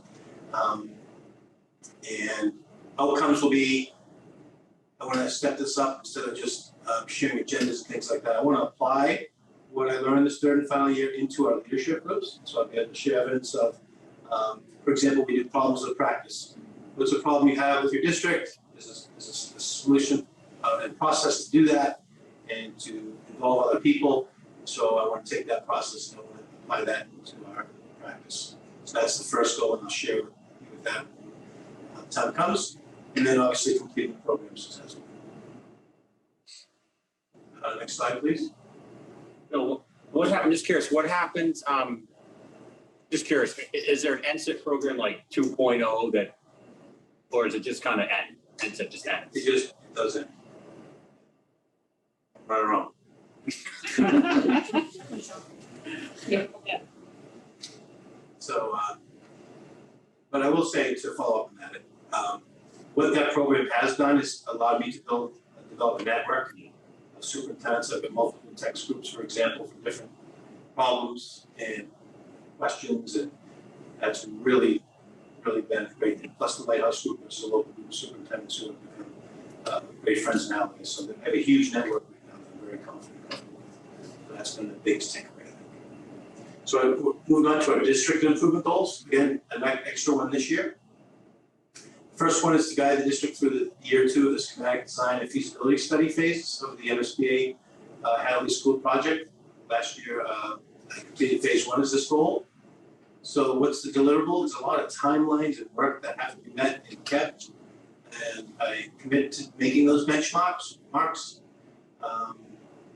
that align with the schematic design and feasibility phase of this process. So the outcomes here are the designer selection process. So that one basically is choosing the architect, and that's a comprehensive process. The building committee is involved with, the school committee will actually be involved in. And that's the next step that we do is we've got the owner's project manager in place. They're assisting us with that process. The building committee just met for the first time, so things are starting to, the action is taking place, tangible stuff. So that will be a big piece. Next one is preliminary design program completion. And just going to read some things that entails. It entails the educational program, which is obviously a huge piece. For example, I might even give tonight's example listed. Does the community want ACC at this building? Is that a need? Do we want to go K through 2, 3 through 5, or K through 5? Is it open space? So what's the learning environment going to be? That's a huge piece of this process. Initial space summary. So looking at the space and where does the building best go? Does it go adjacent, behind, in front? Which disrupts learning least? Those types of things we talked about in this first phase of 3. And preliminary evaluation alternatives. And what that means in this preliminary design phase is they'll look at renovation as a possibility, and weigh the pros and cons versus a new school. Those are 2 examples of alternatives. Is it 1 story, 2 story, or 3 stories? Things like that. So very initial, getting everything on the table and starting to move into the second phase, which is the preferred schematic report. This won't be done by the time the goals are, but again, being ambitious, I wanted to put this on here and share with you because a lot of stuff will be done by May, I present, so I wanted to put this on here and share with you what I have completed for May. So my expectation was that I'll meet all the deadlines by May, although this won't be complete until August. And some of the examples of this are detailed option analysis.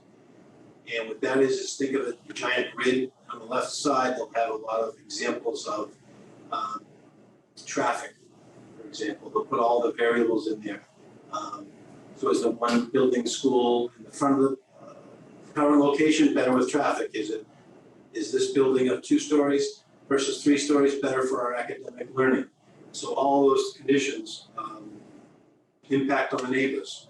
Is putting the building here in the front versus the back going to be better for our neighbors? So all those things are considered and weighed in on, and that will be a more detailed version, and then the final version is actually agreeing on, narrowing it down to 2 or 3 options, and that'll be in the summer and the fall of next year, which will probably be a goal for next year. So that's the MSBA. We're Can we go back, I guess, to the second place? I know you want me off here, so. Couple more to go. Goal 2, develop and implement a proactive communication plan for the Scituate Public School District. I think communication is the foundation of all great districts, companies, businesses, even people. Great communicators, I think, are great leaders. So I think it's where I felt short personally last year, and so it's a personal and district goal for me that I think we can do and know we can do better, and already have a lot of great things in the works that are already being laid out. Here's some examples here. I probably have 10 more. But the whole goal here is to get timely and accurate information out. That's the outcome. And engage the public in open and respectful conversations about starting learning. All those words were used purposely. So that's the visual piece that, did we have opportunities for folks to converse respectfully and have open dialogue? Were people included? Strategic plans are a great way to do that. Seaside chats are a great way to do that. I've included a new version of Seaside chats, which I'm starting tomorrow at 7:45 in Wampatuck with the staff. We talk about you are important in learning people's stories. So at each first staff meeting, I told the staff that this year I wanted to come down, have some coffee and refreshments with them and offer them the time to just get to know each other, learn about them, listen to their questions and their concerns. And so I'll be going twice a year to each building to meet with our staff. Also, we'll be doing community ones as well. The thought exchange we talked about already. Thursday's thought, if you saw the first example, we're going to do more in-depth, deeper dives, and more comprehensive reports out to our community to get on things they care about. So the first one was the capital and maintenance that you saw. And so we'll have other spotlights throughout the year. I'll do a curriculum one, we'll do a community, PTO, maybe all the different phases of our great district will be highlighted with accurate information. Then the last bullet's an important one. Training our principals on communication skills and consistency. Assistant Superintendent Driscoll and I have had several trainings and workshops with our principals and also learned from them on best practices. We've got 2 new elementary principals, for example, that came in with a host of new ideas for communicating. If you've probably seen with our new app, the information that's going out that's very coordinated and on purpose, down to what day of the week, how many a week, what it contains, and working hand in hand with our new website development. The new website will be the hub of all the information. We want that to be a place where we can send everybody that they know that this accurate, timely information updated regularly on the website. With the push out of the apps, I think we could be highly successful with getting out real-time information. And the goal for myself and Ms. Driscoll is after-school committee meetings. So tomorrow, what we'd like to do is give a summary of tonight's meeting and blast that out to the district on the app so that people that couldn't make the meeting get a high-level view of what they missed and they get rid of the phone. That's just one example. So we'll be blasting out the goals and Mcat results, which are 2 important things to people tomorrow. So you'll be getting on your phone with a little blurb from us on some of the details that people, if you missed tonight's meeting, you'll get brought up to speed. So again, it's just some examples of communication, but that's a huge one for me. Any questions on that slide? Once you're done. Yeah. It's total mass technology device. Like, fills a lot of people's ears. So,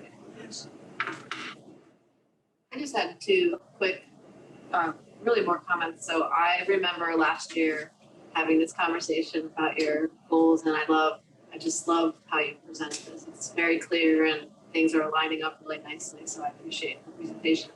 The couple of questions, and it's really just clarification, Bill, is in your professional goal, the application of the NSIP work that you're doing, just from a standpoint of knowing we're going to have to evaluate you at the end of the year, it might be helpful to decide if it's going to be a couple, if there's categories that you have in mind, as you look back, just being able to have measurable things.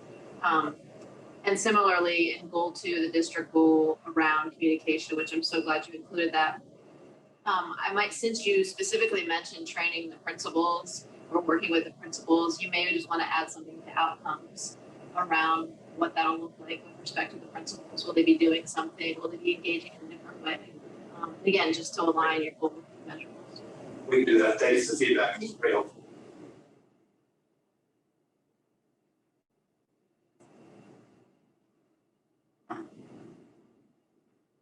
Bill, I agree with Dr. Burkowski. I think this is a great presentation and clear understanding what your goals are going to be for that goal to the district improvement. Is that going to just be the principals, or are you going to also be training central office, like your direct staff as well? Yeah, I should have clarified, they're at the meetings, our district leadership team meetings, so we all get it. Yeah. And for your student learning goal 1, you had said show continuous improvement year to year. How are you going to do? Is this going to be like a continual goal for you, or how are you going to, like this year, you're going to look at just the prior year, the prior 2 years? Yeah, this one, usually data trends are usually over 3 years you look at, so they wanted this to be a goal for the next, how many years we want. I think what will be decided is that information will be given to the strategic planning process. If that's something people believe in as a measurable goal they want to keep, that will be in there. So my goals will be based off the strategic plan moving forward. So the deliverables that I have here will be this year's goals and shared with the community who develops a strategic plan. And from there, we'll develop specific goals that I'll use. So if it's a 3-year thing, it would be a rolling 3-year average, a 3-year review against. Yeah.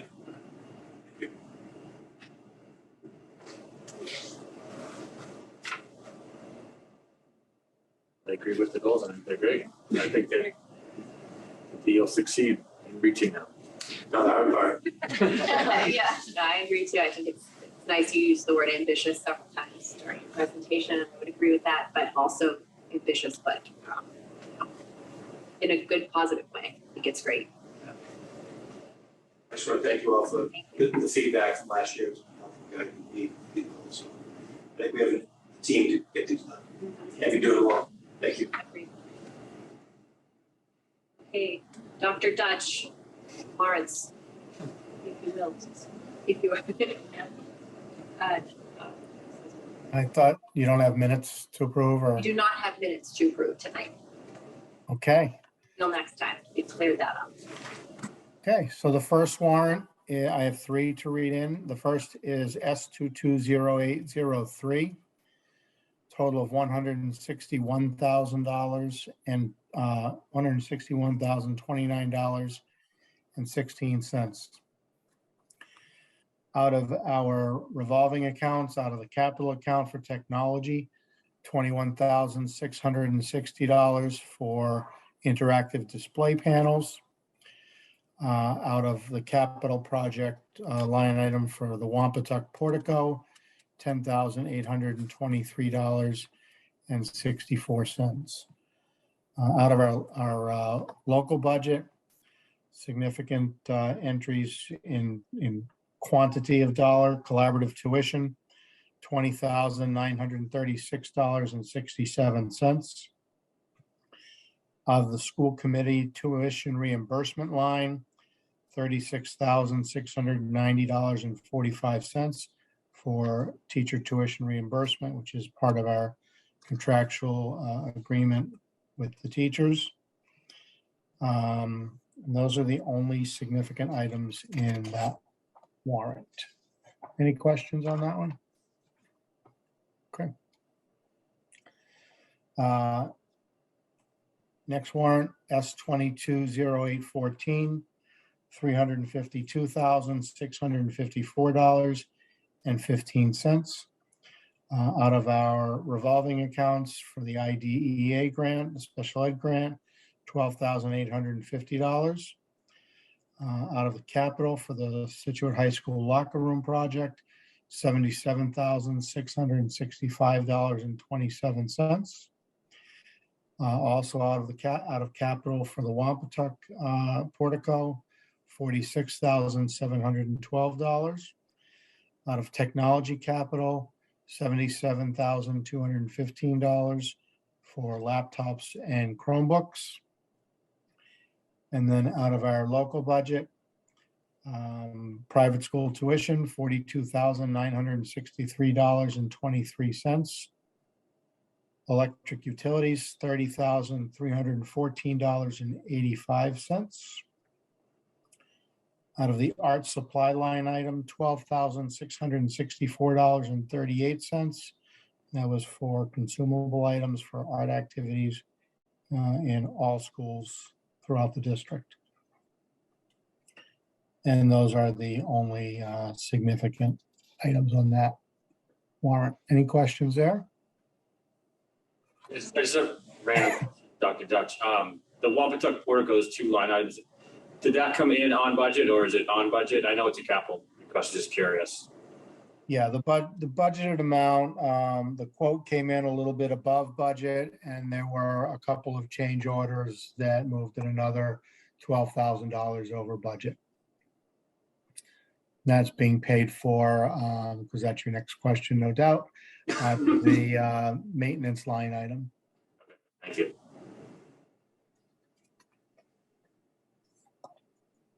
Next warrant, S20. Carry on, S20. sorry. What? All set? Okay. S220915, total of $486,037.20. Out of our revolving accounts, food services, $36,644.58 for food supplies for the cafeterias. Out of the special ed grant, $34,056 for summer transportation. High school locker room, $7,608. That's for architect fees. Out of ESSER 2, $26,503.80. And that's for the curriculum that was presented to you last spring. Wampatuck Portico, $3,151.25. And then technology capital, $89,987.83. Final wrap up of Chromebooks, as well as Wampatuck phones, intercoms, and all the labor associated with that. Out of our local budget for FY23, excuse me, athletic services, $20,782. Field lining, football helmet repairs, official fees, and then software that they utilize for scouting. Private school tuition, $31,112.17. Electric utilities, $51,540.50. Contract services, $19,000 for heat, $19,978.55, and that was for maintenance and repairs. Contract services other, $23,029.51. That was for, again, out of the maintenance line item for the Wampatuck floor in the library and some work on the ECC playground. Curriculum, $43,993.25 for McGraw-Hill, Renaissance, and Lexia for grade 4 and 5. Reading supply, $12,247.20 for Wilson Language.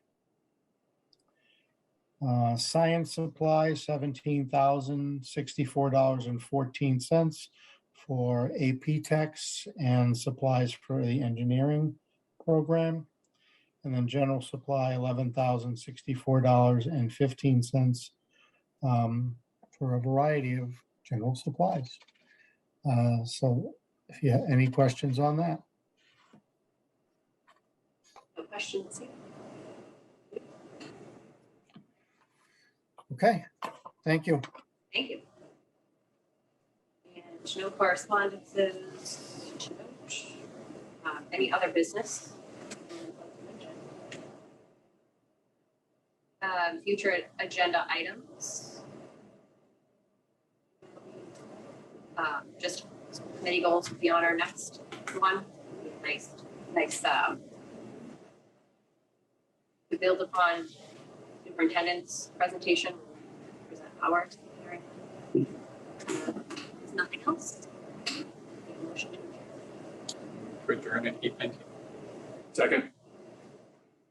Favor? Bye.